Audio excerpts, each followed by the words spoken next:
देण्यासाठी आणि त्याच्यामध्ये यश मिळाला होता। आता सुद्धा या हा देश वाचवण्याची लढा आम्हाला तुम्हाला सर्वांना मिळून द्यायचा आहे आणि ह्या देशाची लोकशाही आणि देशाचे संविधान वाचवण्यासाठी भारतीय जनता पक्षाची सरकारला खाली पाडायचं आहे आणि काँग्रेस इंडिया गठबंधनची सरकार या देशामध्ये आणायचं आहे। हा मला आपण सर्वांना आवाहन करायचं आहे। मित्रांनो, आपण तयार आहात की नाही? आपली तयारी आहे की नाही? अब की बार काँग्रेस गठबंधनची सरकार हा संकल्प घेऊन आपण सर्वांना येथे जायचं आहे। मित्रांनो, राहुल गांधीजी, प्रियंका गांधीजी म्हणतात कि सिर्फ हंगामा खड़ा करना मेरा मकसद नहीं, सिर्फ हंगामा खड़ा करना मेरा मकसद नहीं, मेरी कोशिश है कि हालात बदलने चाहिए, ये सरकार बदलनी चाहिए और कांग्रेस गठबंधन की सरकार आनी चाहिए। ये हा संकल्प, हा मत काँग्रेस आणि काँग्रेस गठबंधनच्या नेत्यांचा आहे, राहुल गांधीजींचा आहे, प्रियंका गांधीजींचा आहे आणि आपण सर्वांना या लढ्यामध्ये मनापासून साथ देण्याचं काम करायचं आहे। हा देशाला देशाची लढ्यामध्ये, देश वाचवण्याची लढ्यामध्ये आपण सर्वांना एकजुटीने काँग्रेस पक्ष सोबत, इंडिया गठबंधन सोबत मजबूतीने उभा राहायचं आहे आणि एडव्होकेट आमचे पाडवी जे एडव्होकेट आहेत, शिक्षित आहेत, चांगले स्वभावाचे आहे, जे आपल्याला न्याय मिळवून देण्यासाठी लढा देऊ शकतात, अशा उमेदवार काँग्रेसने दिलेला आहे। आपण सर्वांनी त्यांना भरघोस मताने निवडून द्यावा हीच निवेदन करून मी आपला 2 शब्द संपवतोय। धन्यवाद। जय हिंद, जय महाराष्ट्र, जय आदिवासी।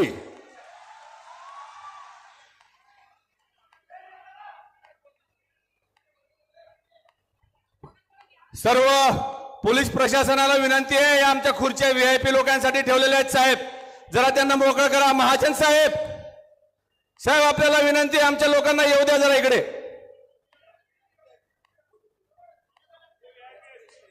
महाजन साहेब, आमचे 5चे लोक पास दिलेला आहे त्यांना, त्यांच्यासाठी खुर्च्या ठेवल्यात आम्ही। नंदुरबार लोकसभेच्या या ऐतिहासिक निवडणुकीसाठी उपस्थित असलेले मोठ्या संख्येने या संपूर्ण लोकसभा मतदारसंघातून आलेल्या माझ्या सर्वच आदरणीय ज्येष्ठ माता, बंधू, भगिनी आणि तरुण मित्रांनो, आपण सगळेजण एवढ्या मोठ्या संख्येने इथे आलेला आहात। आपण जर एका दोन्ही साईडला बघितलं तर प्रचंड मोठा जनसमुदाय प्रियंका गांधींना इथं ऐकण्यासाठी आलेला आहे आणि हा जनसमुदाय बघत असताना निश्चितपणाने एक गोष्ट कळते कि कांग्रेस की आंधी आने वाली है। कोणी किती काही सांगू द्या, या नंदुरबार लोकसभा मतदारसंघातील माझा आदिवासी बांधव असेल, शेतकरी असेल, शेतमजूर असेल, सगळ्यांनी यावेळेस ठरवलेलं आहे की आपण परिवर्तन करायचं। काल याच नंदुरबार शहरामध्ये नरेंद्र मोदी साहेबांची जाहीर सभा झाली। यापूर्वी देखील 2014 मध्ये आणि 2019 मध्ये त्यांची सभा झाली होती। जे आश्वासन 2014 मध्ये दिले त्याच्या बाबतीमध्ये कुठलाही उल्लेख नाही। जी आश्वासनं 2019 मध्ये दिली ती सुद्धा कुठल्याही प्रकारे त्यांनी त्याचा उल्लेख केलेला नाही। एकंदरीत थोडक्यात आपण जर बघितलं तर या भारतीय जनता पक्षाची सरकार असेल किंवा भारतीय जनता पक्षाने ज्यांना उमेदवार दिले ती डॉक्टर हिनाताई गावित, ही आदिवासींच्या प्रश्नांसाठी उभी राहत नाही, त्यांच्या बाबतीमध्ये वाच्यता करत नाही। मणिपूर सारखी घटना झाली त्याच्या बाबतीमध्ये एक चकार शब्द तिने काढला नाही। या नंदुरबार जिल्ह्यातील शेतकरी, ऊस उत्पादक शेतकरी असेल किंवा कापूस उत्पादक शेतकरी असेल, या जिल्ह्यातील शेतमजूर असेल, या जिल्ह्यातील कर्मचारी असेल, या जिल्ह्यातील शासकीय नोकर असेल, यांच्या बाबतीमध्ये कुठल्याही प्रकारची भूमिका या हिनाताईंनी घेतलेली नाहीये।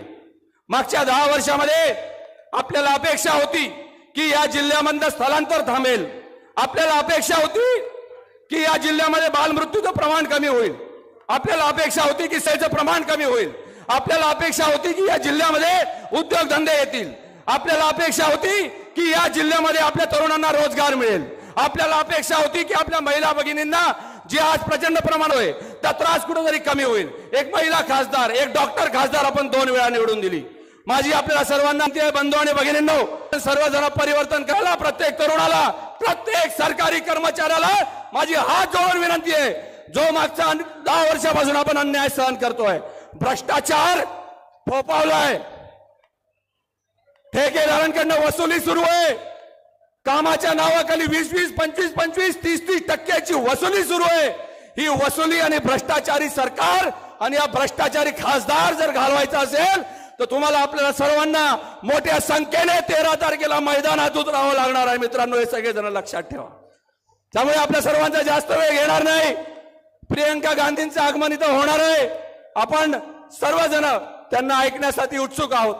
आपण सगळेजणांनी एकच गोष्ट लक्षात ठेवायची आहे. शेवटी संपवताना एवढंच सांगेन, एक शेर सांगतो कि काम ऐसा कर कि पहचान बन जाए, कदम ऐसा चल कि निशान बन जाए. मतदान तो बहुत बार किया होगा दोस्तों आपने, पर इस बार मतदान ऐसा कर कि मिसाल बन जाए. परिवर्तन घडवा, पंजाच्या उमेदवाराला निवडून द्या, एवढे हात जोडून आपल्या सर्वांना विनंती करतो आणि माझे 2 शब्द संपवतो. जय हिंद, जय महाराष्ट्र, जय आदिवासी. धन्यवाद दादा. आपण अतिशय उत्स्फूर्त असं भाषण आपल्या समोर केलेलं आहे. यानंतर मी ऍडिशनल एसपी साहेबांना माझी नम्र विनंती आहे की आमचे VIP तिकडे उभे आहेत, कृपया त्यांना तिकडनं येऊ द्या. इकडची एंट्री बंद झालेली आहे, कारण समोर खुर्च्या खाली दिसत आहेत. साहेब महाजन साहेब, आमची नम्र विनंती आहे आपल्याला, पत्रकारांच्या मागे ज्या चेअर्स खाली आहेत, प्रियंकाजी 10 मिनिटात येत आहेत. यानंतर भारतीय राष्ट्रीय काँग्रेसच्या नेत्या, नंदुरबार लोकसभेच्या प्रभारी आदरणीय प्रतिभाताई यांना विनंती करतो की त्यांनी मनोगत व्यक्त करायचं.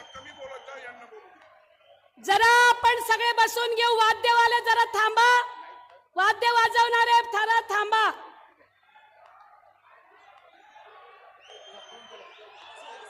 सर्वजण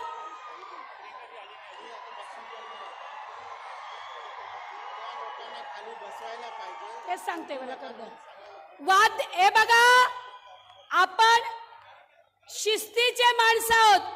वाद्य वाजवणारे समोर या, इकडे आता वाजवू नका. कार्यकर्त्यांना सांगा जरा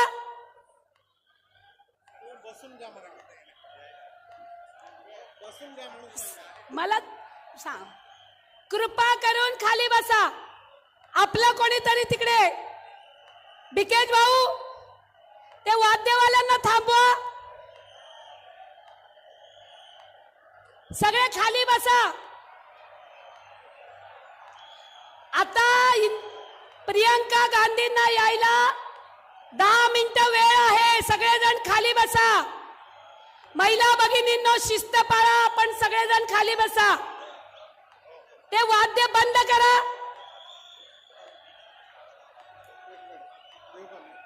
तुम्ही घेऊन काय करा, बोलायला जे मी बोलेल. बोईन विनंती आहे, बोई जा तुम्हा. बोईन बाठी बोईन विनंती आहे, बोई जा, बोई जा. वाजणार आहे हे आवणार जाय, बोई जा एकदम. उठा मा, केटोन्स उठा मा. वाद्य बंद करा, वाद्य बंद करा. आणि ए वाजवणारा ढोलवाले बंद करा. तुम्हा बंद करा था. ए दादा तुम्हा बोई जाय नाही, एठा बोई जा. अख्खा कार्यकर्त्यां विनंती आहे, तुम्हा बोहिल्या. महिलांनो बसून घ्या आधी. बोहिल्या. मागे मागे जे आहे ते बसा, तुम्ही तिथंच बसा. तुम्ही जाऊ ना, त्यांना आणा ना इकडे. या देशामध्ये ज्यानं स्वराज्य इंग्रजांना घुसू दिलं नाही, त्या माझ्या तंट्या मामाला वंदन करत, इथे ज्यांना प्राण गमवले त्या माझ्या खाजा नायकांना वंदन करत, आणि सर्वात शेवटी जिनं शेतीचा शोध लावला, तुमच्या माझ्यासारख्या सर्वांचं कृषी संस्कृती ज्यानं आणली, त्या राष्ट्रवादी शरद पवार साहेबांचे सर्व लढवे सैनिक आणि ज्यांच्याकडे स्वातंत्र्याचा इतिहास आहे आणि स्वातंत्र्य झाल्यानंतर सुई बनवण्याचा कारखाना सुद्धा नव्हता, तो देश नेहरूंनी घडवला. त्या भारतीय राष्ट्रीय काँग्रेस पक्षाच्या भावा बहिणींनो, तुम्हाला सगळ्यांना आपकी जय, जिंदाबाद, जय आदिवासी.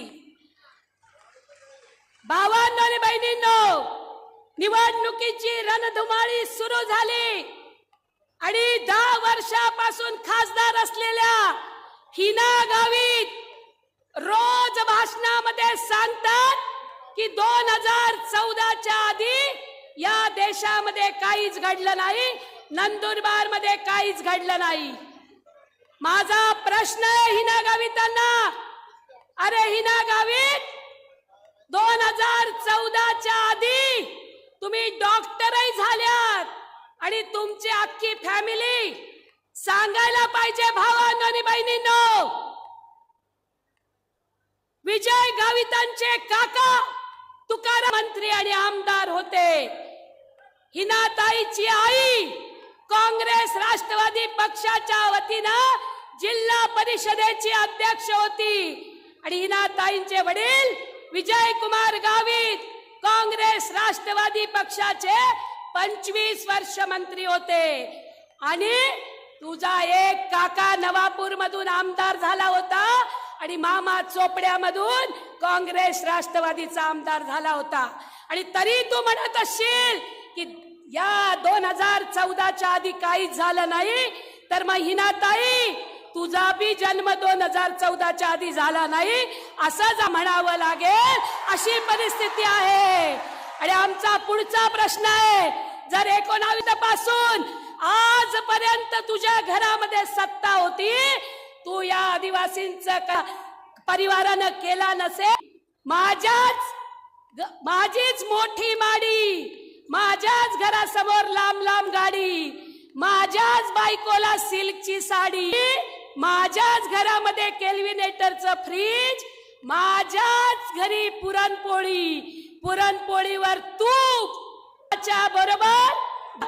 अरे संसदेचं सर्वोच्च स्थान हे राष्ट्रपतीला असतं, मग नवीन संसदेच्या उद्घाटनाला बोलवलं नाही. हा तमाम आदी समाजाचा अन्याय आहे, अपमान आहे आणि आम्ही तो सहन करणार नाहीत. म्हणून पंजाच्या बटनावरती आम्ही बटन दाबू आणि गोवाल दादाला निवडून देऊ. हे मिनिटं बोलायला दिले. भावांनो आणि बहिणींनो, 32 मिनिटं बोलल्यावर हिना गावित, मणिपूरच्या महिलांवर अन्याय झाला, त्या माझ्या आदिवासी बहिणी होत्या, त्यांना न्याय मिळाला पाहिजे असं एकदाही म्हणाली नाही. आणि म्हणून हिनाताई, 32 मिनिटात जर तुला 32 आमचा अपमान होतो, त्यांना तिकीट दिलं जातं निवडणुकीमध्ये. हा नंदुरबार लोकसभा मतदारसंघामधला आदिवासी हे कदापि सहन करणार नाही. या अपमानाचा बदला 13 मेच्या निवडणुकीच्या मतदानाच्या दिवशी आम्ही घेऊ, हे आपण ठणकावून सांगितलं पाहिजे भावांनो आणि बहिणींनो. आणि म्हणून आपण हे लक्षात ठेवा, हिनाताई, मराठा माणसं आरक्षण मागतात, तुम्हाला अडवलं कारण तुम्ही खासदार होते, म्हणून इथला बहुजन सुद्धा तुम्हाला मत देणार नाही. हा निर्णय इथल्या बहुजनांचा झालेला आहे, हे आपण लक्षामध्ये ठेवलं पाहिजे.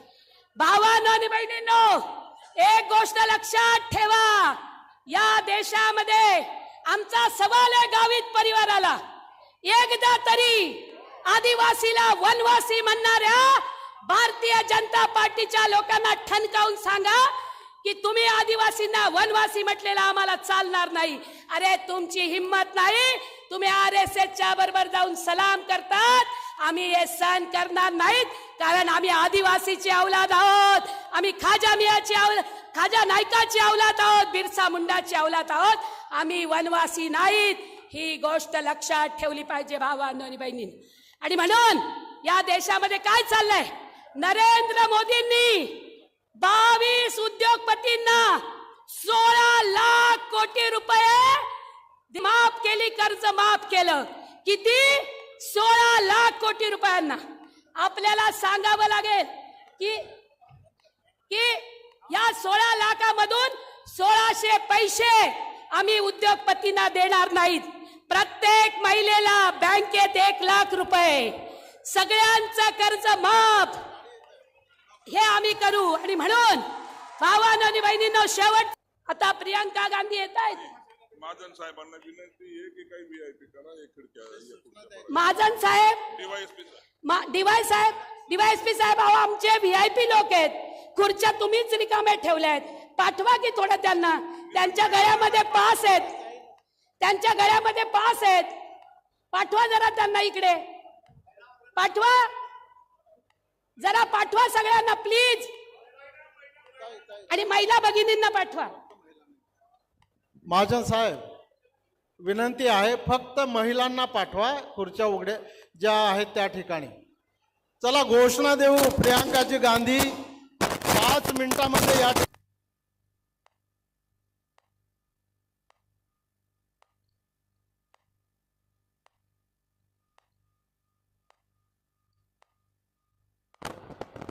हॅलो 5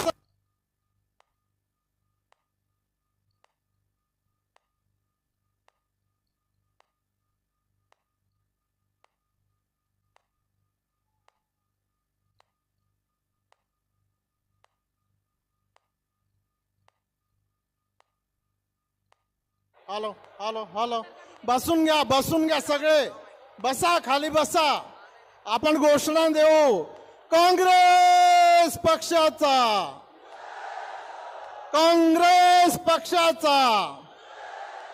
गोवाल दादा आगे बढो.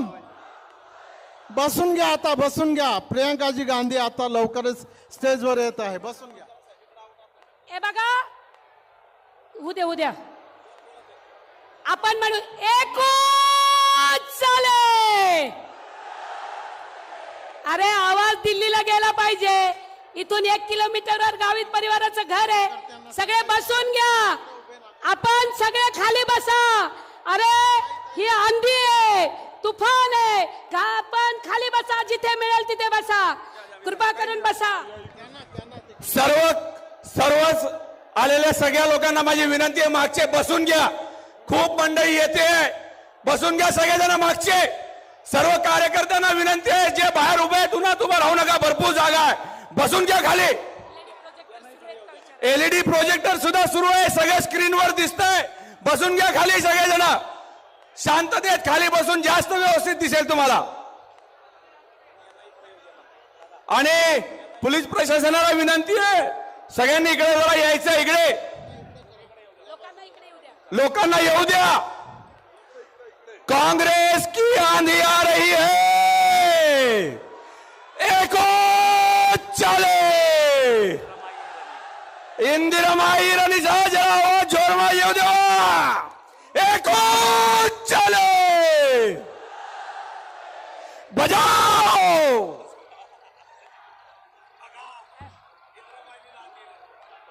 प्रियंका गांधी तूफान नहीं आंधी है.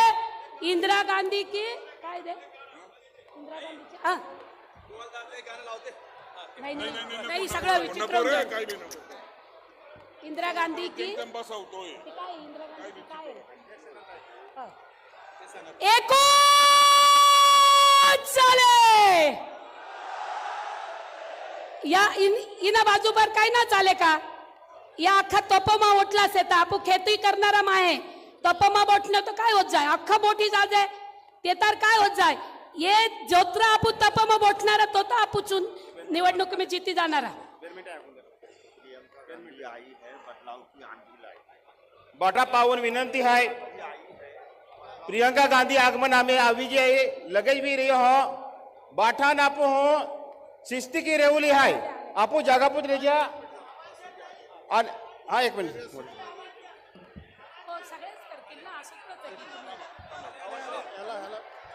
मी आपल्याला विनंती करतो की दोघं हात वर करून सांगा, कोणाला मत देणार?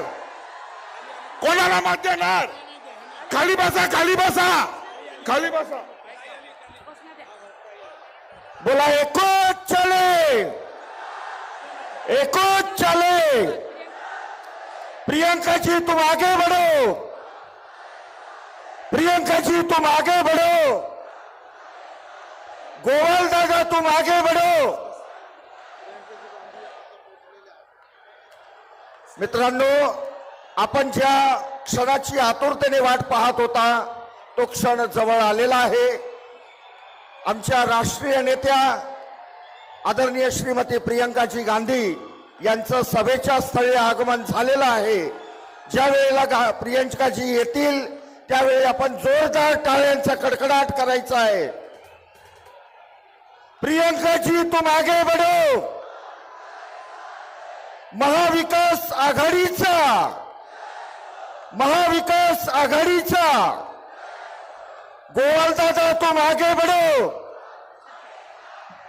कौन आई रे कौन आई, हिंदुस्तान की शेरनी आई. कौन आई रे कौन आई, हिंदुस्तान की शेरनी आई. कौन आई रे कौन आई. हिंदुस्तान आई.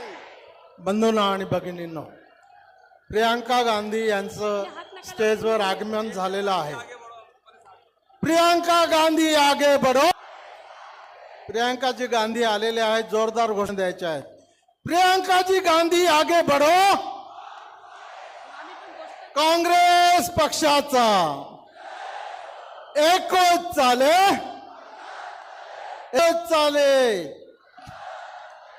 फाचाडीने एकच चाले. प्रियंका गांधी आगे बढ़ो. गोवाल दादा आगे बढ़ो. काँग्रेस पक्षाचा. इकडच्या लोकांना आवाज देता येत नाही का? तुम्हाला आवाज येत नाही का? काँग्रेस पक्षाचा प्रियंकाजी गांधी आगे बढ़ो. गोवाल पाडवी आगे बढ़ो. बोईल्या बोई, बोईल्या बोईल्या बोईल्या बोई जा, बोई जा. कोणीही उभं राहायचं नाही. विनंती आहे सर्व कार्यकर्त्यांना, बसून घ्या, बसून. सगळ्यांनी बसून घ्या. मेहरबानी करून. बाया तुम्हा उभी मारा. बा इकडचे बसून घ्या, बसून घ्या सगळ्यांनी. तिकडून येणारी गर्दी मागे जाऊ द्या. त्यांना गांधी यांचं स्वागत करायचं आहे.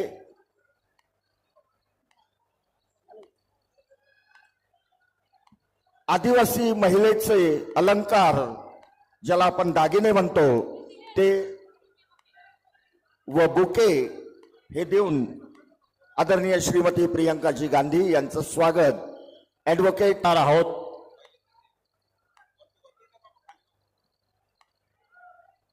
आपण ज्या संख्येने आलात, आताही इंटरव्ह्यू देत होतो मी सांगितलं हजारोंमध्ये येणार आहे, पण तुम्ही खरंच लाखोमध्ये आला आहात आणि प्रियंकाजींचं आपण आज जोरात स्वागत करतो आहे.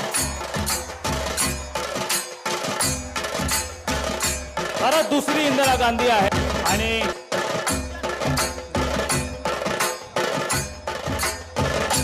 कृपया जोरदार टाळ्या होऊन जाऊ द्या.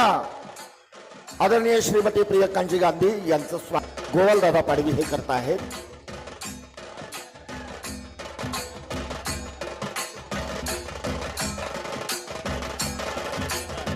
जनसे उमेदवार आदरणीय ऍडव्होकेट गोवालजी पाडवी यांना मी 2 मिनिटं मार्गदर्शनपर मनोगत व्यक्त करण्याकरता विनंती करतो. गांधी यांना मी डायरेक्ट सांगतो की त्यांनी आपण भाषण करावं. तुम्ही सर्वांनी माझा आशीर्वाद ठेवावं. 13 मेला पंजाच्या चिन्हावर क्रमांक मतदान करून इथे महाविकास आघाडीची सीट निवडून आणावी एवढीच विनंती करताना माझे 2 शब्द संपवतो. खूप खूप धन्यवाद. यानंतर ज्यांची आपण उत्सुकतेने वाट और बिरसा मुंडा जी और टांटिया मामा जी, गुलाम महाराज जी, एकलव्य जी को मैं नमन करती हूँ. शिर जी को भी मैं नमन करती हूँ.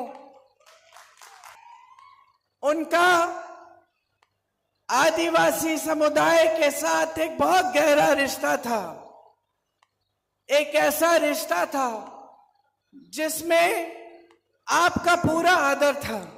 वो हमेशा कहती थी कि आपकी जो संस्कृति आपके बीच आई और आपके जो अधिकार हैं, आपकी जो समस्याएं हैं, उनको सुलझाने के लिए काम किया, आपके अधिकारों को मजबूत करने का काम किया।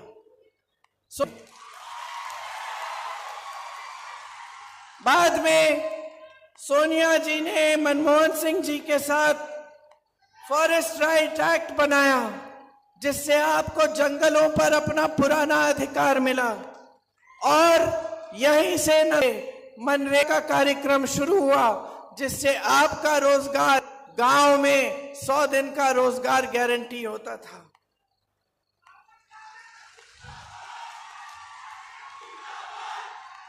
मेरे भाई राहुल गांधी जी आज देश में एक नेता होंगे जिन्होंने कन्याकुमारी से कश्मीर तक 4000 किलो की सेवा करना। हमारा दायित्व है कि हम आपके बीच आए और ये समझें कि आपका जीवन क्या है। लेकिन भाजपा की एक विपरीत विचारधारा है। उनकी विचारधारा आपकी संस्कृति को समझती नहीं है, आदर नहीं करती। जहां जहां मौका मिलता है वो आपकी संस्कृति को बदलने की कोशिश करते हैं। वो आपकी संस्कृति, जिस तरह से आप जंगल का आदर करते हैं, पेड़ों का आदर करते हैं, जानवरों का देखभाल करते हैं, जिस तरह नदियों को आप आदर करते हैं, नदियों का पानी आप पूजते हैं, ये सब चीजें भाजपा को ना समझ आती हैं और ना भाजपा के नेता इसका आदर करते हैं। जहां जहां आदिवासियों पर अत्याचार हुआ है, बड़े से बड़ा नेता, प्रधानमंत्री मोदी जी जितने बड़े नेता और उनके सारे मंत्री चुप रहे हैं। आपने मणिपुर में देखा होगा, एक महिला के साथ बहुत अत्याचार हुआ, उनको निर्वस्त्र करके सबके सामने लाया गया, वहां बहुत मौतें हुई, घर जलाए गए, लोग लड़े एक दूसरे से, लेकिन हमारे प्रधानमंत्री चुप रहे। अत्याचार हुआ, उन्होंने रोकने के लिए एक उंगली नहीं उठाई, कुछ नहीं किया। मध्य प्रदेश में एक आदिवासी भाई के ऊपर भाजपा के ही कार्यकर्ता ने पेशाब किया, उस समय कोई कार्रवाई नहीं हुई। वीडियो बना, पूरे देश भर में वायरल हुआ, भाजपा के नेताओं ने कुछ बोला भी नहीं। बाद में चुनाव आने लगा तो उस समय भाजपा के नेता उसके घर गए और उससे माफी मांगी, लेकिन जब तक चुनाव आया तब तक कोई कार्रवाई नहीं की थी। ये है इनकी सच्चाई। आपकी संस्कृति पर लगातार हमला करते हैं, आपकी आवाज को दबाते हैं। जहां जहां आप उठते हैं अपने अधिकारों के लिए लड़ने के लिए, जहां जहां आपकी आवाज बुलंद होती है, वहां आपको दबाने की कोशिश होती है। आपकी जमीनें बड़े बड़े उद्योगपतियों, खरपतियों को देने का काम होता है। जब आप आवाज उठाते हैं तब आपके पक्ष में, आपके साथ खड़े होने के बजाय आपको दबाया जाता है। हेमंत सोरेन जी इकलौते आदिवासी मुख्यमंत्री हैं इस देश में। आज चुनाव चल रहा है झारखंड में और उनको जेल में डाल दिया गया है। उन पर हमला बार बार भाजपा कर रही है। तो आपके कौम पे, आपके समुदाय पे, आपके समाज पे लगातार भाजपा और आरएसएस का हमला है। फिर यहां मंचों पर आकर बड़ी बड़ी बातें कहते हैं। राष्ट्रपति जी आज हमारी श्रीमती द्रौपदी मुर्मू एक आदिवासी महिला है। उन्होंने अपने जीवन में कितना काम किया है, उस काम को पहचाना गया है और उनको सम्मान दिया गया है। ये बहुत अच्छी बात है। लेकिन आज वो देश की राष्ट्रपति हैं, लेकिन फिर भी भाजपा की सरकार उनसे नए संसद का उद्घाटन नहीं कराती। जो संसद भवन उन्होंने बनाया, हमेशा जब भी संसद भवन में कुछ होता है तो हमेशा राष्ट्रपति जी का दायित्व बनता है कि वो उद्घाटन करें, वो संचालन करें, क्योंकि वो पद जो है वो हमारे पूरे भारत में सबसे बड़ा पद है। यहां मोदी जी एक नया संसद भवन बनाते हैं, हजारों करोड़ रुपए खर्चते हैं, खुद उद्घाटन करते हैं उसका। हमारी राष्ट्रपति जी को नहीं बुलाते उद्घाटन के लिए, नहीं बोलते कि आप उद्घाटन करिए, पूरी तरह से आदर नहीं करते। जो आदर, जो सम्मान उनको मिलना चाहिए हमारी राष्ट्रपति होते हुए, वो नहीं मिलता। मंदिर का उद्घाटन होता है, प्रधानमंत्री जी खुद करते हैं, राष्ट्रपति जी से नहीं करवाते। आपको सोचना चाहिए कि एक तरफ जो बोलते हैं वो है और दूसरी तरफ जो करते हैं, इन दोनों चीजों में एक बड़ी खाई है। एक तरफ वो अच्छी अच्छी बातें बोलते हैं, आपको कहते हैं कि आदिवासी समाज का सम्मान किया, लेकिन दूसरी तरफ जब असली सम्मान देने का वक्त आता है तो पीछे हट जाते हैं। बार बार ऐसा होता है। क्यों होता है? मोदी जी चाहे आदिवासियों के बारे में बात करें, चाहे देश के गरीबों के बारे में बात करें, कहते कुछ है, करते कुछ और है। सम्मान एक बहुत गहरी भावना होती है। जो असली सम्मान करता है वो उसका राजनीतिक फायदे के लिए सम्मान नहीं करता। आपके आगे जब मोदी जी आते हैं तो सिर्फ अपना राजनीतिक फायदा साधने के लिए आपके सामने सुंदर सुंदर बातें करते हैं, लेकिन उनकी पार्टी लगातार आप पे हमला कर रही है, उनकी पार्टी लगातार आपका अपमान करती है और वो कुछ नहीं कहते। महाराष्ट्र में 2 लाख आदिवासियों को पट्टे नहीं दिए गए, पूरे देश भर में 22 लाख आदिवासियों को पट्टे नहीं दिए गए। ये क्या आदिवासियों का सम्मान है?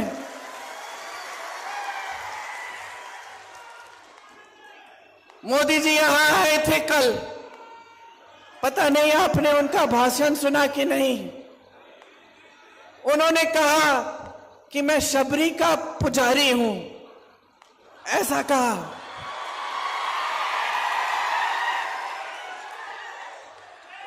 चलिए आप खुद ही हंस रहे तो मैं क्या कहूं। कहा भगवान राम जिन्होंने शबरी को सम्मान दिया, कहा नरेंद्र मोदी जी जिन्होंने सैकड़ों शबरियों का अपमान देखते हुए अपना मुंह बंद रखा। कहा मोदी जी कि हाथरस की एक बहन पे अत्याचार हुआ, उसको रात को जलाया गया, उसके माँ बाप को बुलाया भी नहीं गया उसके अंतिम संस्कारों के लिए, और मोदी जी चुप रहे। उनकी सरकार ने जिसने अत्याचार किया उसकी मदद की।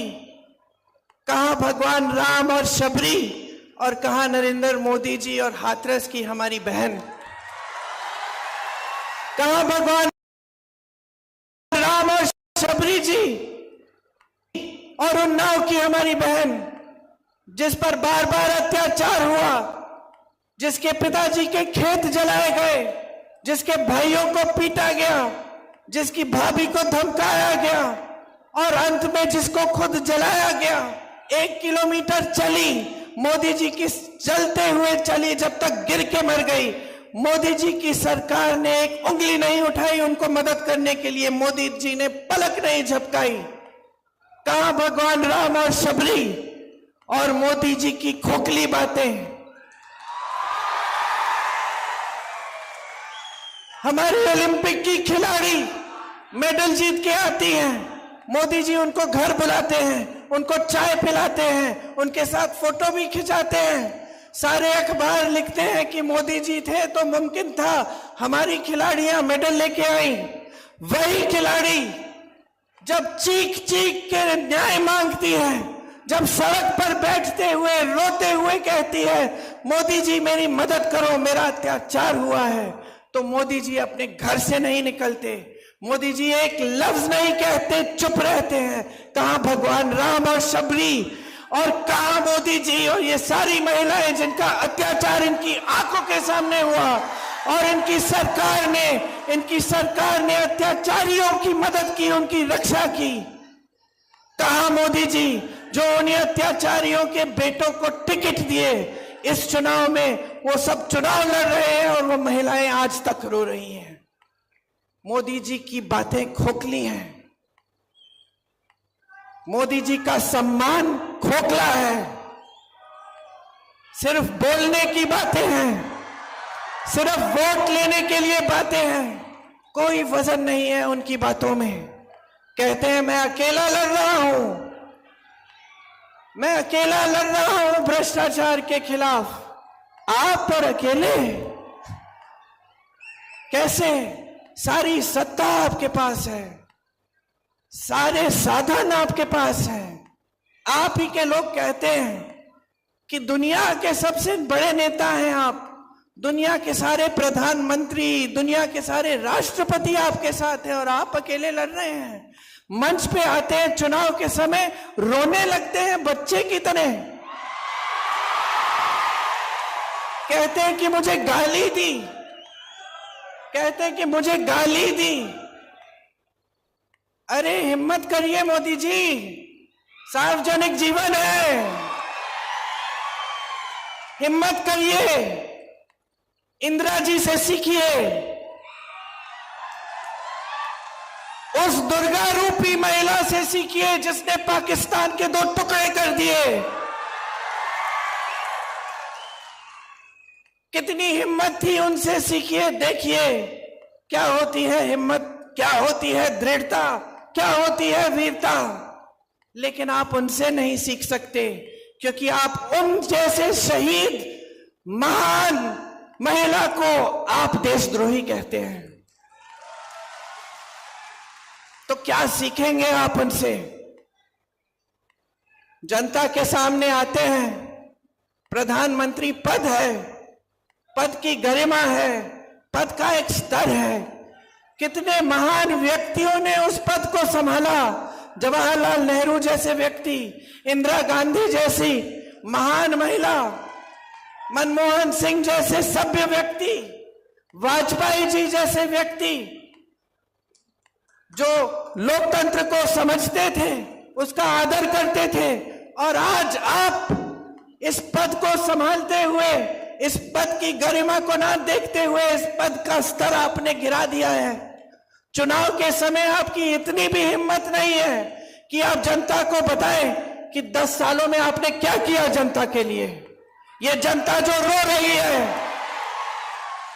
ये मेरे आदिवासी भाई बहन जो महंगाई की वजह से रोज रो रहे हैं, ये मेरी बहनें जो यहां बैठी हैं, जो दुकान जाती है कुछ खरीदने के लिए खाली हाथ वापस आती हैं, आधी चीजें छोड़ के आती हैं, सोचती है कि कल ले लूंगी, कभी और ले लूंगी, अभी जितना ले सकती हूं उतना ही लूं। आप ताली बजा रही हैं, आपका कितना संघर्ष का जीवन है।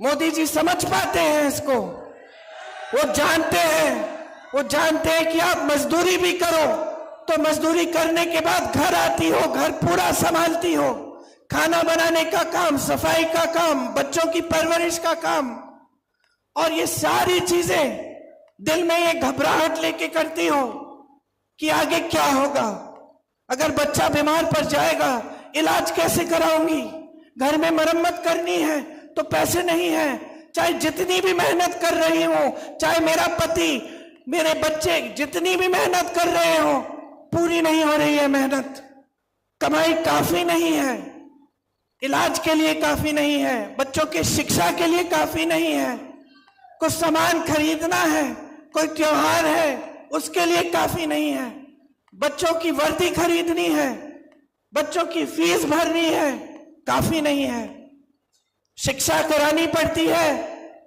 आप बच्चों की जब शिक्षा करानी पड़ती है आपको कर्ज लेना पड़ता है, बेटी की शादी होती है कर्ज लेना पड़ता है, नुकसान हो गया खेती में तो भुगतान नहीं मिलता, कर्ज लेके काम चलाना पड़ता है और आपका कर्ज वापस नहीं करता कोई। क्या समझ सकते हैं इस बात को मोदी जी, जो आकर आपके सामने अपनी मुसीबतें गिनाते हैं, जो आकर आपके सामने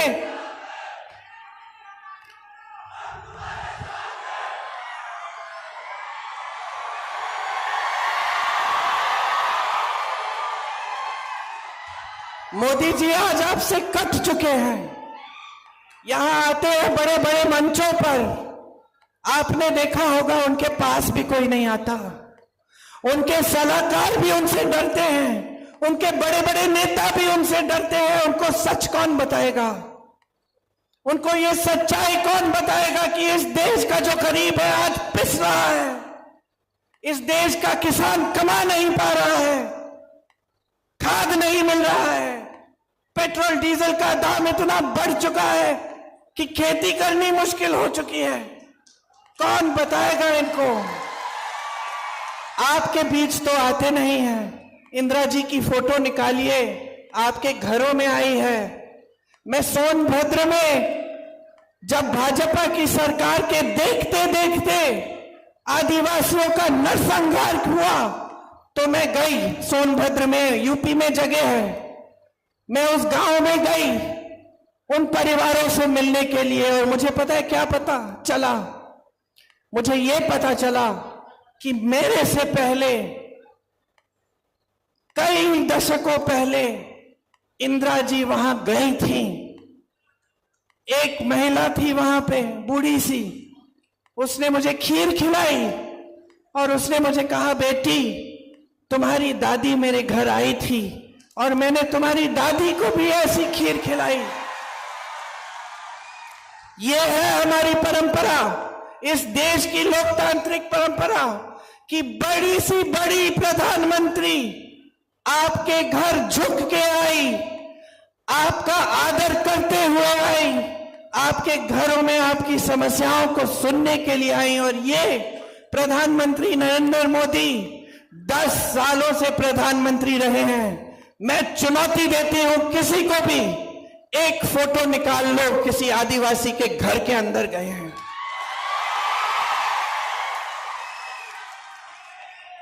एक बार आपके पास नहीं आए। कहते हैं कि बड़ी आदर है आपके लिए, कहते हैं कि वो आपके बेटे हैं, कि शबरी जी के पुजारी हैं। क्या मतलब है इन बातों का जब इन बातों में वजन ही नहीं है? प्रधानमंत्री हैं, इनकी बात में वजन होना चाहिए। अगर मंच पे खड़े होकर इन्होंने आपको कहा था कि सारा काला धन वापस लाएंगे, आपके खातों में 15 लाख रुपए डालेंगे, तो आना चाहिए था। अगर आपको कहा था कि 2 करोड़ रोजगार बना के देंगे, तो वो बनाने चाहिए थे। अगर आपको कहा था कि आपकी अधिकारों की रक्षा करेंगे, तो आज उनका एक एक नेता संविधान को बदलने की बात क्यों कर रहा है? किसने हिम्मत दी? किसने इजाजत दी? मोदी जी ने दी। मोदी जी उन लोगों के साथ गाड़ी में बैठ के रोड शो करते हैं, भाषण देते हैं मंचों पे, और फिर कहते हैं कि संविधान को बदलेंगे नहीं। किसने इजाजत दी उनके हर प्रत्याशी को इस बात को कहने के लिए? हर बार उन्होंने यही करके दिखाया है। उन्होंने इस देश में एक ऐसी राजनीति स्थापित की है जो सिर्फ और सिर्फ सत्ता के लिए चलती है। यह पहली बार इस देश में हुआ है। इस देश की राजनीति सेवा पर आधारित रही है। इस देश की राजनीति का एक एक महापुरुष इस देश के लिए जान देने के लिए तैयार हुआ है। लेकिन आज आपका कोई आदर नहीं है। आप एक सरकार चुनते हैं, वोट देकर सरकार बनाते हैं। महाराष्ट्र में आपने अपनी सरकार बनाई, क्या किया मोदी जी ने? आदर किया कि जनता ने बोला है हमें भाजपा की सरकार नहीं चाहिए। हमें अपनी सरकार चाहिए जो हमारे लिए काम करे। क्या आदर किया? आदर नहीं किया। पैसे खिला खिला कर, केस डाल डाल कर, दबाव डाल डाल कर विधायकों को खरीदा और अपनी सरकार घूस देकर खुलेआम सबकी आंखों के सामने अपनी सरकार बना दी, लोकतंत्र के विपरीत। ये कैसे प्रधानमंत्री हैं? और ये देश की मीडिया क्या कहती है? वाह वाह, मोदी जी हैं तो मुमकिन है।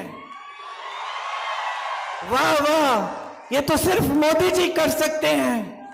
हाँ, मुझे खुशी है कि सिर्फ मोदी जी करें ऐसी चीजें, क्योंकि हम ऐसा कभी नहीं करेंगे। अगर आपने लोकतंत्र के तहत अपना वोट डालकर एक सरकार को चुना है तो घूस देके 100-100 करोड़ रुपए देके विधायकों को हम उस सरकार को कभी नहीं गिराएंगे। करने दीजिए मोदी जी को, लेकिन सबक सिखाइए। बहुत हो गया है। इस देश की सारी संपत्ति इन्होंने अपने बड़े बड़े खरबपति मित्रों को दे दी। देश का कोयला, देश की सड़कों का ठेका, देश की बिजली, देश के हवाई अड्डे, देश के बंदरगाह, ये किसके थे? मोदी जी के थे। जेब से निकाले थे उन्होंने। इस देश की जनता ने अपनी मेहनत से बनाए, खून पसीना बहाकर बनाया। जितने नेता रहे इनसे पहले, ये जो 70 साल का रट रखते हैं कि कुछ नहीं हुआ, ये सब तो बना 70 सालों में जो तुम बेच रहे हो, नहीं तो बेचते कैसे? मैं गिना सकती हूं आपको। IIT, IIM, ISRO, DRDO, Bhakra Nangal dam, आप नाम लीजिए, कांग्रेस ने बनाया। आप नाम लीजिए, आपकी मेहनत से बना। और सारा एक के बाद एक, एक के बाद एक, एक के बाद एक, ये अपने खरबपति मित्रों को दे रहे हैं। मैंने आपसे बोला कि मैं जानती हूं कि जब आपको बेटी की शादी करानी है या बच्चों की शिक्षा करनी है, आप कर्ज लेते हो और आपका कर्ज माफ नहीं होता। आपको मालूम है कि इनके राज में बड़े बड़े खरबपतियों के 16 लाख करोड़ रुपए माफ हुए हैं। 16 लाख करोड़ रुपए उनके जो पहले से ही खरबपति हैं।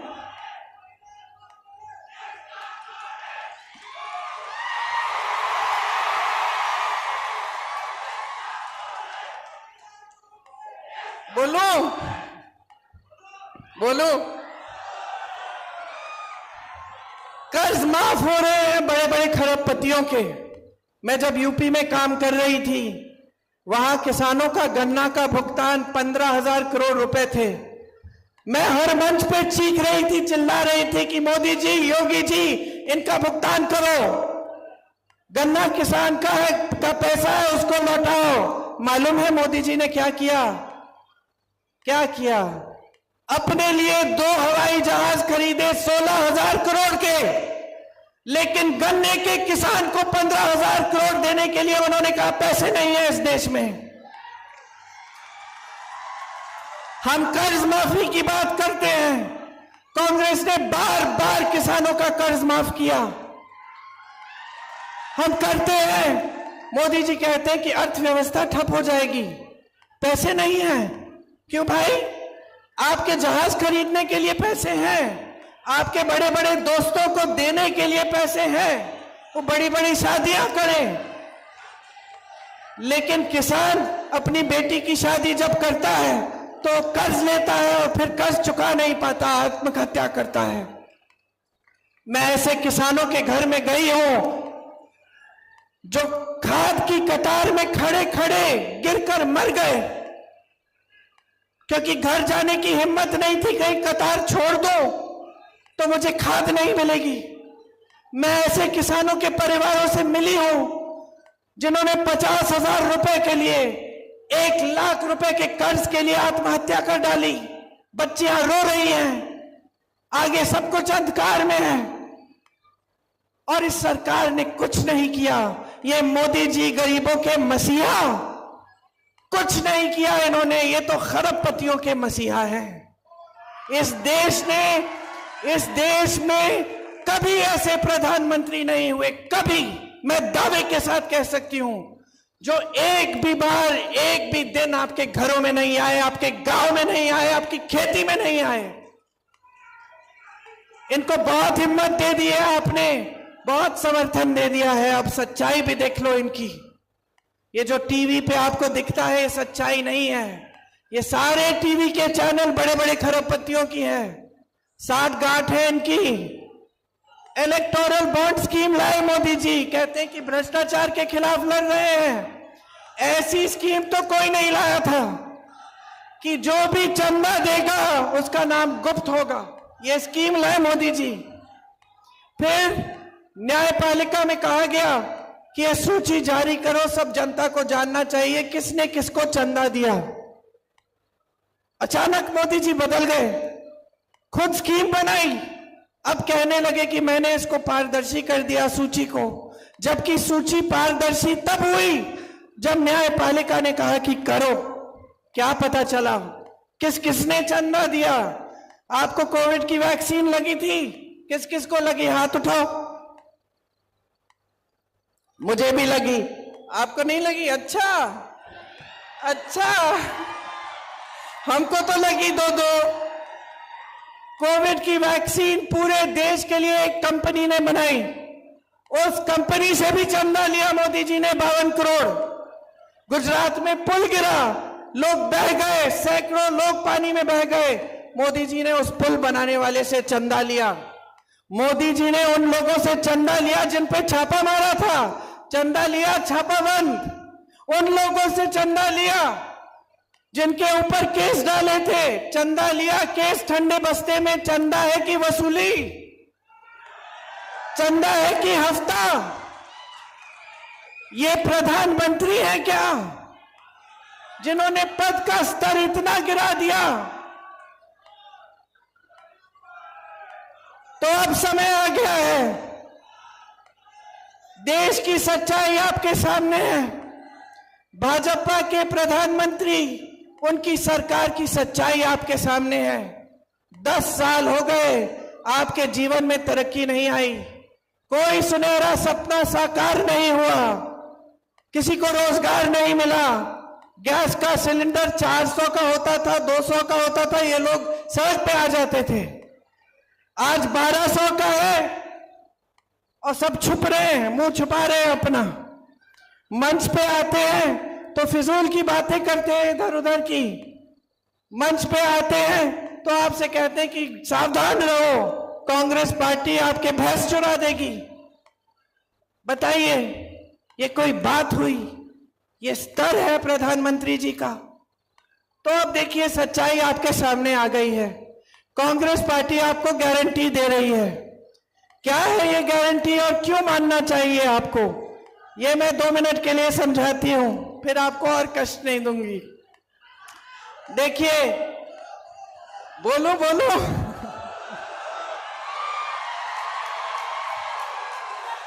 मैं तब तक इस चुनाव में मैं तब तक बोलूंगी जब तक मेरी आवाज बंद नहीं हो जाए, खत्म नहीं हो जाए। इस चुनाव में मैं तब तक बोलूंगी जब तक आपने इनको खदेड़ नहीं दिया अपने सरकार से। जब तक मेरा गला बैठ जाएगा तब तक बकबक करती रहूंगी। देखिए बहने, आपका जीवन बहुत मुश्किलों से भरा है। कांग्रेस पार्टी जो गारंटी दे रही है उसका प्रमाण यह है कि जहां जहां हमारी प्रदेश की सरकारें हैं वहां हम करके दिखा रहे हैं। आप कर्नाटका में पूछो, तेलंगाना में पूछो, आप छत्तीसगढ़ में जब हमारी सरकार थी वहां पूछिए, राजस्थान में पूछिए जहां हमारी सरकार थी कांग्रेस ने क्या किया। राजस्थान में बताएंगे कि 25 लाख का स्वास्थ्य बीमा दिया था जिससे आपके हार्ट ऑपरेशन तक मुफ्त में होते थे। 25 लाख तक सारे इलाज गरीबों के लिए मुफ्त में होते थे। ये हमने किया, करके दिखाया, और हम पूरे देश में ये लागू करना चाहते हैं कि अगर कोई भी बीमार पड़े उसका इलाज 25 लाख तक मुफ्त होगा। ये हमारी गारंटी है। हमारी गारंटी है कि हर गरीब परिवार की सबसे बड़ी महिला को उसके खाते में हम सालाना 1 लाख रुपए डालेंगे। हमारी गारंटी है कि जो नौजवान स्नातक पास है उसको हम पहली नौकरी पक्की दिलवाएंगे, जिसमें उसको सालाना कम से कम 1 लाख रुपए मिलेंगे। हमारी गारंटी है कि जो 30 लाख पद मोदी जी की सरकार ने खाली छोड़े उनको हम भरेंगे, कि नौकरियों के लिए आवेदन शुल्क खत्म होगा। हमारी गारंटी है कि मेरे किसान भाइयों को न्यूनतम समर्थन मूल्य कानून के तहत मिलेगा। कानून बनाएंगे कि ये आपका कानूनी अधिकार बन जाएगा। आपको आज आपके कर्ज माफ नहीं होते, इसके लिए एक स्थायी आयोग बनाएंगे ताकि जब जब आप कर्ज के संकट में हैं आप उस आयोग से मदद ले पाएंगे। खेती के हर सामान से हम जीएसटी को हटाएंगे, खत्म करेंगे।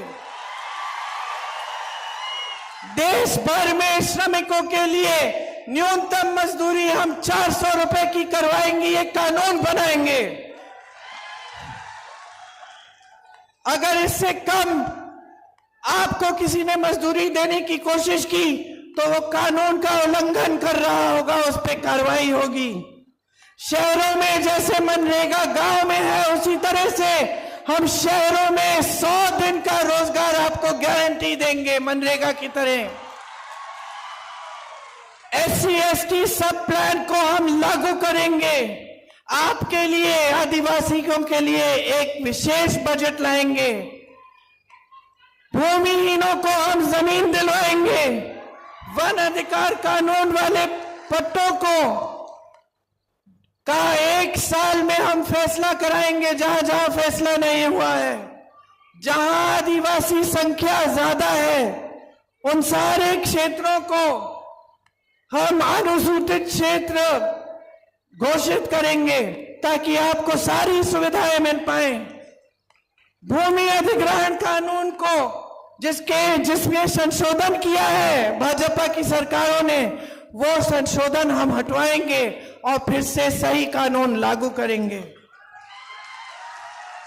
देखिए, आप तय करिए आपको इस देश में कैसे नेता चाहिए। आपको ऐसे नेता चाहिए जो 4000 किलोमीटर चलने का कष्ट करे कि आपके पास आकर आपकी समस्याओं को समझे, या आपको ऐसे नेता चाहिए जिनके कुर्ते पे एक धूल का दाग नहीं दिखता, जो आपके बीच आने से कतराते हैं, डरते हैं।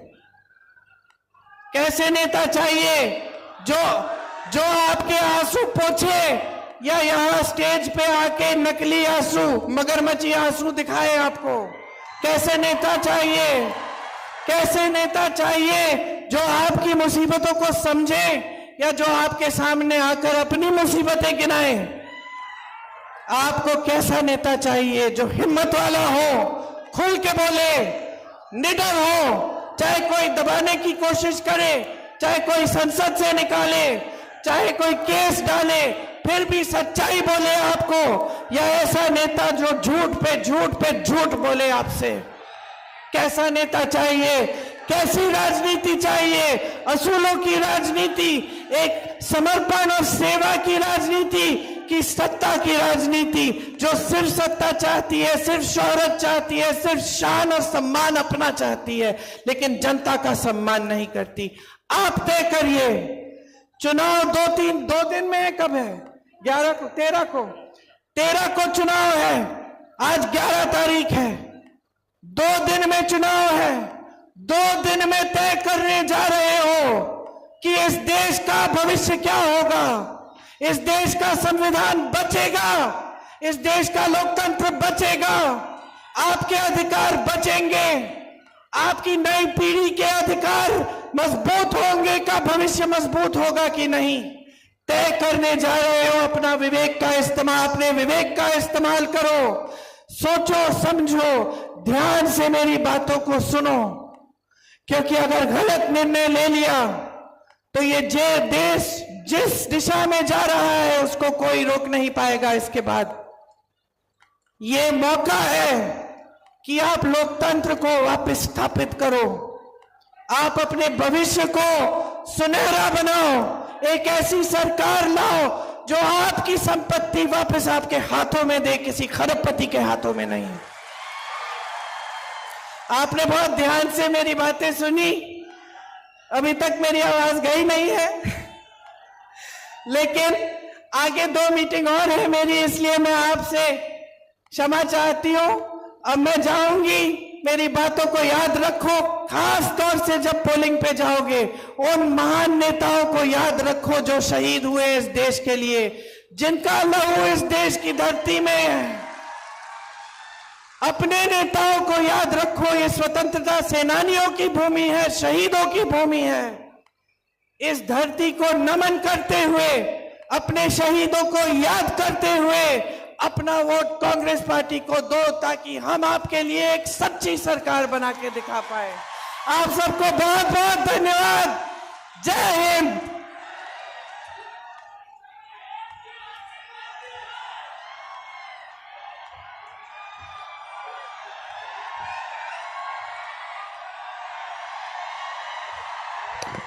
धन्यवाद प्रियंका जी। प्रियंका जी तुम आगे बढ़ो, प्रियंका जी तुम आगे बढ़ो, गोवाल दादा आगे बढ़ो, गोवाल दादा तुम आगे बढ़ो, एकच चले, एकच चले। प्रियंका जी तुम आगे बढ़ो। भारत माता की, भारत माता की, देव मोगरा माता की जय जोहार।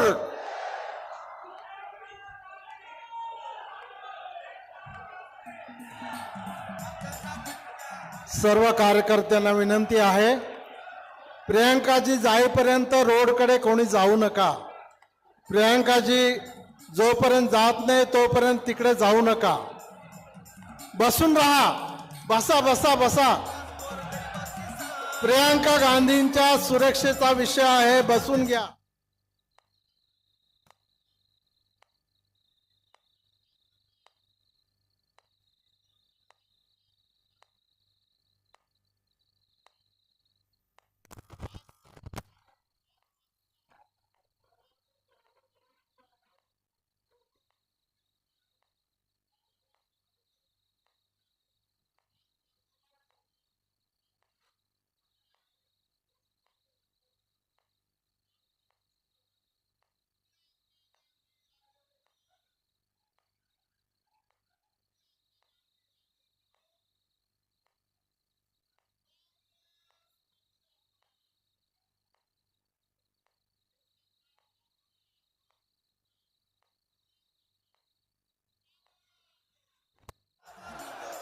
आलो रे आलो।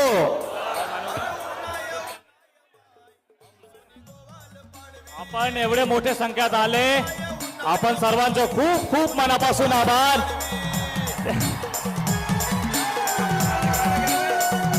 चला चला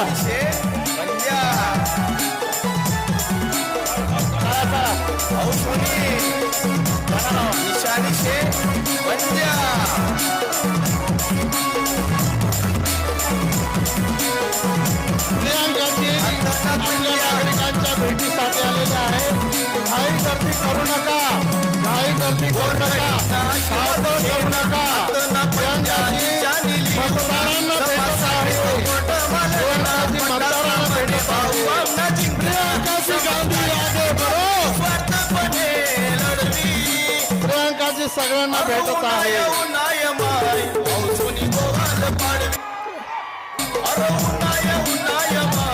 एकच दादा गोवाल दादा, एकच वादा गोवाल दादा। देखी का गर्दी राशी का उभी, देखी का गर्दी राशी का उभी, देखी का गर्दी राशी का उभी। आपला विकास पंजावरची शिक्का,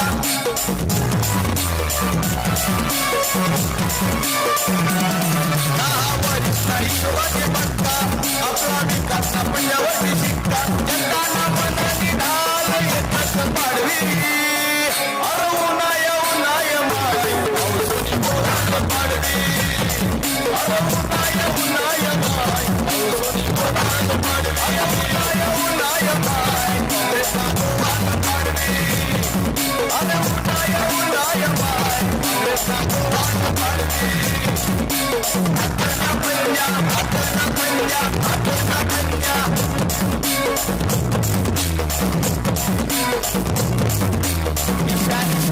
हाताना पंजा.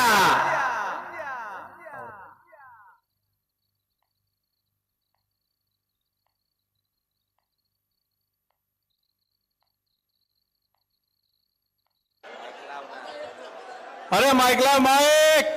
अरे कोण सांगायची आवाज नाही. चाले महिलांना जागा करून द्या. केडो खेळावं नाही, आवाज शिवाय राहावं नाही. मी सांगेल जय गोवाल, तुम्ही सांगायचं विजय गोवाल. जय गोवाल, जय गोवाल, जय गोवाल. पंजाना भनका, फुलवाना भनका. भाऊ गाणं बजाव, बजाव, गाणं बजाव. अरे बजाव. महिलांना जागा करून द्या. पुरुष मंडळींना विनंती आहे, महिलांना जागा करून. महिलांनी शेवट जायचंय. महिलांनी शेवट महिलांनी शेवट जायचंय. महिलांनी शेवट जायचंय. जनतेची निशाणी घेऊन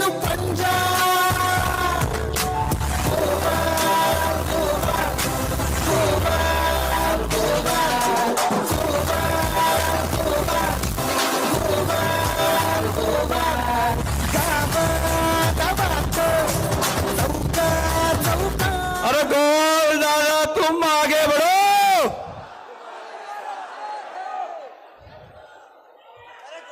भाइयों यहाँ 13 तारीख को है मतदान. याद रखना पंजे का निशान.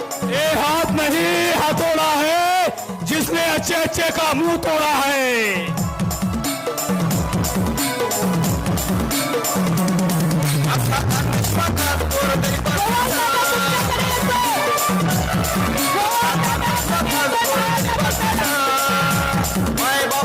गोपाल दादा बायांना भेटायला इथून मध्ये येतोय. थांबा बायांनो, आपला भाऊ आपला पोरगा आपल्यामध्ये येतोय भेटायला. बाजूला सरका सगळेजण. वा लावा गाणं, लावा गाणं.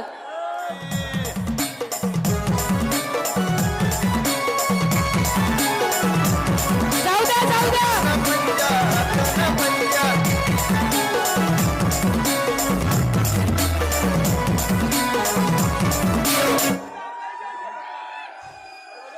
एकूण चाले.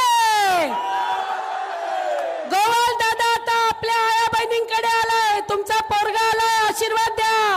पंजावर बटन दाबा आणि गोवाल दादाला निवडून द्या. आपल्याला वकील पाहिजे, आरक्षण पाहिजे. आपल्याला आरक्षण संपवणारे नको. गाणं लावा, गाणं, गाणं लावा. गोवालचं गाणं, गाणं लावा भाऊ, गाणं लावा.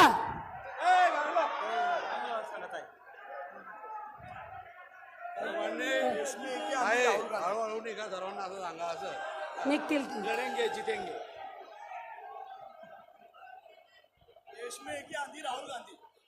प्रियंका गांधी आली इथे ना. देश में दो ही आंधी, राहुल गांधी, प्रियंका गांधी.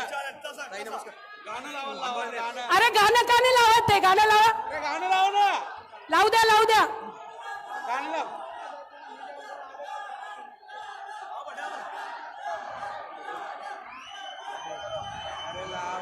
अरे लाव ना गाणं. इथं लाव, इथं चल लाव. मोदी हटाओ, देश बचाओ. मोदी हटाओ, मोदी हटाओ. संविधान बचाओ, देश बचाओ. संविधान बचाओ. अहो सांगतोय तो वाजवत नाहीये. भाऊ काय अडचण आहे का गाणं वाजवायला? जरा गर्दी जरा बाजूला करा ना भाऊ. जरा बाजूला व्हा, गाणं वाजवायचं. आपल्याला. आपला नवरदेव तयार आहे. जरा बाजूला व्हा. बजाव बजाव बजाव.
जी हाँ दोस्तों, आदिवासी गायक आपण म्हणजे लोकशाही वाचवासाठी नंदुरबार आलेली आहे आणि राज्यतंत्र वाचवासाठी